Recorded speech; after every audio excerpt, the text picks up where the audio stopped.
Hello guys, स्वागत है आपका सिटीजन जी चैनल पर। और आज आप देखने वाले हो 2017 में आई एक अंडररेटेड फ्रेंच थ्रिलर हॉस्टाइल, जिसके राइटर और डायरेक्टर हैं मैथ्यू टूरी। ये मूवी बेस्ड है एक पोस्ट अपोकलिप्टिक वर्ल्ड में, लेकिन इसका कॉन्सेप्ट एकदम अलग है। तो वीडियो एंड तक देखना कुछ इंटरेस्टिंग फैक्ट्स जानने के लिए। तो अब ज़्यादा देर ना करते हुए जल्दी से स्टोरी स्टार्ट करते हैं।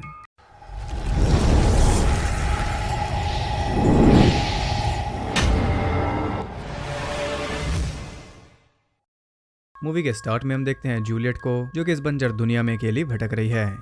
इसके पास ये वैन है जिसमें एक गन और इसके हस्बैंड जैक की फोटो है। और क्योंकि दुनिया ऑलमोस्ट खत्म हो चुकी है, इसलिए बहुत ही कम लोग जिंदा हैं। ये भी एक कम्युनिटी में रहती है जिसमें सिर्फ 36 लोग हैं और अभी ये निकली है सप्लाईज ढूंढने के लिए। अपोकलिप्स कैसे हुआ ये तो हमें नहीं पता, लेकिन इतना पता है कि इसमें ज़ॉम्बिस नहीं है। ऐसे ही छानबीन करते हुए वो एक गैस स्टेशन पर पहुंच जाती है, जो कि पूरी तरह खाली था। थक हार कर वो थोड़ा रेस्ट कर रही थी, तभी उसे कुछ सुनाई देता है। ऊपर एक क्रेचर था जो कि बुरी तरह गुर्रा रहा था। वो जल्दी से वहां से निकल जाती है और यहाँ में क्रेचर नहीं दिखाया गया, लेकिन हम इतना तो जान पाए हैं कि वो दिन में बाहर नहीं निकलते। तभी वो सीलिंग में छुपा हुआ था और इसलिए बेखौफ घूम रही है। और वो सीधा अपने बेस पर जा रही थी और जल्दी पहुंचने के लिए वो ले लेती है शॉर्टकट, या फिर कहूँ कि रॉन्ग टर्न। आगे उसे एक आरवी दिखाई देती है जिसके बाहर एक इंजर्ड आदमी बैठा था। पिछली रात एक क्रेचर ने उस पर अटैक किया था जिसमें वो इंजर्ड हो गया, लेकिन उस क्रेचर को अंदर बंद करने में वो कामयाब हो गया था। वो जूलियट को कहता है कि मुझे मार दो, लेकिन वो उसके ऊपर अपनी गोली वेस्ट नहीं कर सकती। उसे सप्लाईज चाहिए थी, इसलिए वो अंदर जाती है और बहुत सारे स्ट्रगल के बाद उस क्रेचर को मार पाती है। उसके वापस बाहर आने तक वो आदमी दम तोड़ चुका था। खैर सारा राशन जमा करके वो चल देती है, लेकिन इस सब में वो काफ़ी लेट हो चुकी थी। रात बस होने वाली है और रात होते ही वो क्रेचर्स बाहर आ जाएंगे। सामने देखने के बजाय वो जैक की फोटो को देख रही थी, तभी अचानक हवा से वो उड़ जाती है और ध्यान भटकने से वैन रोड से उतर कर क्रैश हो जाती है। यहाँ हम पहुंच जाते हैं पास में जब जूलियट पहली बार जैक से मिली थी। और अब यहाँ से लेकर मूवी के एकदम आखिर तक हमें फ्लैशबैक्स दिखाए जाएंगे, जो कि काफ़ी अनोइंग है। और मुझे आइडिया पसंद नहीं आया क्योंकि इससे थ्रिल और सस्पेंस बार बार टूट जाता है। इसलिए मैं एक ही बार में आपको सारा पास समझा दूंगा ताकि हम प्रेजेंट में रहें और जूलियट के हालातों पर फोकस कर पाएं। तो पहली बार वो जैक से मिली थी एक आर्ट गैलरी में, जहाँ पर वो सिर्फ फ्री का खाना खाने गई थी। और किस्मत से जैक वहाँ का मालिक था। उसने नोटिस कर लिया था कि जूलियट आर्ट के बारे में कुछ भी नहीं जानती, इसलिए उससे पूछता है कि डू यू लाइक बेकन, क्योंकि वहाँ पर फ्रांसिस बेकन की पेंटिंग्स थी। और जवाब में वो कहती है कि आई एम वेजिटेरियन। उसका भांडा फूट गया था, इसलिए वो बताती है कि बाहर बारिश हो रही है और मुझे उससे डर लगता है, इसलिए मैं अंदर चली आई। तब जैक कहता है कि गॉड ने तुम्हें यहाँ भेजा है मुझसे मिलाने के लिए, ये हमारा फेट है। लेकिन जूलियट इन सब बातों पर विश्वास नहीं करती। जैक उसे एक पेंटिंग दिखाकर कहता है कि ये काफ़ी अगली है, और जूलियट को तो वो एक मॉन्स्टर लग रहा था। लेकिन वो कहता है कि ध्यान से देखो, अगलीनेस के पीछे तुम्हें ब्यूटी दिखाई देगी। इसके बाद जैक उसे अपने घर लेकर जाता है और वहाँ जाते ही जूलियट के होश उड़ गए थे, क्योंकि ये दोनों एक दूसरे के एकदम अपोजिट हैं। जैक काफ़ी अमीर है और जूलियट गरीब। साथ ही जूलियट एक ड्रग एडिक्ट है, यानी कि उसके हालात काफ़ी ज़्यादा खराब हैं। लेकिन एक चीज़ कॉमन है और वो ये है कि दोनों ही अकेले हैं। इन दोनों के ही पेरेंट्स नहीं हैं। कुछ देर पहले ये दोनों मिले थे और जैक उससे कुछ ज्यादा ही अच्छा बर्ताव कर रहा था, इसलिए घबराहट में जूलियट वहां से चल देती है और जैक को ये बर्ताव समझ नहीं आया था। लेकिन कुछ दिनों बाद वो उसे एक होटल में देखता है जहां वो आई थी एक बूढ़े आदमी के साथ। उन्हें फॉलो करने पर जैक को पता चलता है कि वो ये सब पैसों के लिए कर रही है। उसका पीछा करते हुए वो उसके अपार्टमेंट तक पहुंच जाता है, जहाँ बाहर भी कुछ गुंडे खड़े थे और उसके रूम में उनका बॉस था, जो कि एक पिम्प है। अपना शेयर लेने के बाद ही वो उसे अंदर जाने देता है। ये सब देखकर जैक हैरान था। वो उसे कहता है कि मैं तुम्हारी हेल्प कर सकता हूँ, लेकिन जूलियट उसे देखकर खुश नहीं थी। वो उसे बेइज्जत करके भगा देती है। लेकिन कुछ दिनों बाद ही वो बड़ी बुरी हालत में उसके घर पहुँचती है। पिंप और उसके गुंडों ने उसे मारपीट कर भगा दिया था। तब जैक ने उसका ख्याल रखा। लेकिन अगले ही दिन वो फिर से ड्रग्स लेने जा रही थी। जैक उसे जाने नहीं देता, इसलिए वो उसका सारा सामान तोड़ रही थी। फिर भी वो उसे समझा रहा था और इसमें उसे की भलाई है। उसके एडिक्शन छुड़वाने के लिए जैक कंट्री साइड में एक बड़ा सा घर लेता है, ताकि वो वहाँ एकांत में रह सके और वहाँ पर ड्रग्स भी नहीं मिलती। जैक उसके लिए इतना कुछ कर रहा है और ये तो हम साफ ही देख सकते हैं कि जैक उससे प्यार करता है, लेकिन जूलियट की साइड से ऐसा कुछ भी नहीं दिखता। खैर वो दोनों साथ में ही रह रहे थे और कुछ टाइम बाद जूलियट प्रेग्नेंट हो जाती है, जिससे वो दोनों ही काफी खुश थे। लेकिन जब डिलीवरी का टाइम आया तो बच्चा मरा हुआ पैदा हुआ, और वो मरा है जूलियट की बैड हैबिट्स की वजह से। ये बात वो दोनों अच्छे से जानते हैं, लेकिन जैक ये बात जताता नहीं। उस दिन के बाद से जूलियट फिर से उसी हाल पर आ गई। वो नशे की हालत में सड़कों पर घूमती और जैक उसे रोज ढूंढकर घर लाता, जबकि वो खुद भी बहुत दुखी था। बच्चे की डेथ के लिए वो जैक को ही ब्लेम कर रही थी। तब जैक उसे कहता है कि इट्स ओवर। ये कहकर वो कार छोड़कर मेट्रो की तरफ चल देता है और जूलियट पहुंच जाती है बार में। जैक उसे बार बार कॉल कर रहा था, लेकिन वो आंसर नहीं करती। तो वो टीवी पर न्यूज़ देखती है कि मेट्रो में एक केमिकल अटैक हुआ है, जिसमें 39 लोग मारे जा चुके हैं। ये देखने के बाद उसका फोन उठाती है और वो फोन कर रहा था कोई स्ट्रेंजर, क्योंकि जैक भी उस अटैक का शिकार हो गया। वो जल्दी से हॉस्पिटल पहुंचती है जहाँ पर जैक एडमिट था। किस्मत से वो बच गया, लेकिन अब वो बोल नहीं सकता और जूलियट को पूरी उम्मीद है कि वो जल्दी ठीक हो जाएगा। लेकिन अगले दिन जब वो हॉस्पिटल पहुंचती है तो जैक वहाँ पर था ही नहीं। उसकी बॉडी को उन्होंने डिस्पोज कर दिया क्योंकि वो एक केमिकल अटैक का शिकार था। अब जूलियट को काफी पछतावा होता है। एक दिन वो था और एक आज का दिन है। तब से वो हर रोज जैक को याद करती है, लेकिन जब जैक उसके साथ था तब उसे कदर नहीं थी। तो ये था पूरा पास्ट जो हमें थोड़ा थोड़ा करके दिखाया जाता, लेकिन मैंने आपको एक साथ ही बता दिया। खैर अब हम आ जाते हैं प्रेजेंट में। क्रैश के बाद जूलियट को होश आता है और वो देखती है कि उसकी एक टांग टूट चुकी है और वही टांग उसकी स्टक है। वो कोशिश करती है उसे फ्री करने की, लेकिन इसमें काफी ज्यादा दर्द उसे हो रहा था, इसलिए पहले वो बाहर पड़ी गन को उठाती है। किसी तरह वो उसे अंदर खींच रही थी, लेकिन ये जुगाड़ काम नहीं करता और गन बाहर ही रह जाती है।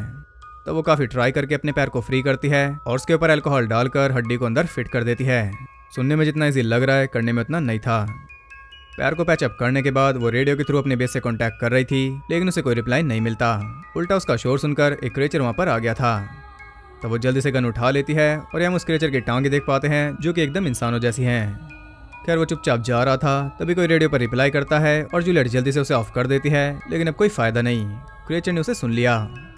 बचने के लिए वो रेडियो को ऑन करके बाहर फेंक देती है और वो क्रेचर उसे उठाकर पटक देता है, यानी कि ये ठीक से देख नहीं सकते। तभी जूलियट अब तक सेफ है।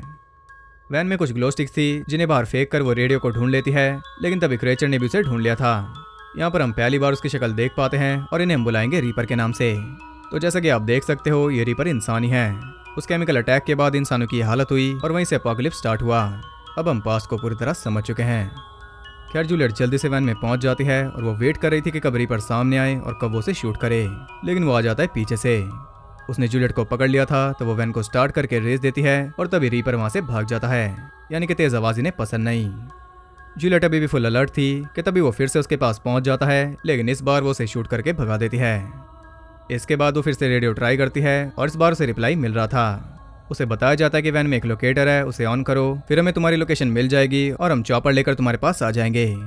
वो बिल्कुल वैसा ही करती है, लेकिन वो रीपर अभी भी उसके आसपास ही घूम रहा था। बड़ी मुश्किल से वो उसे दूर रख रही है।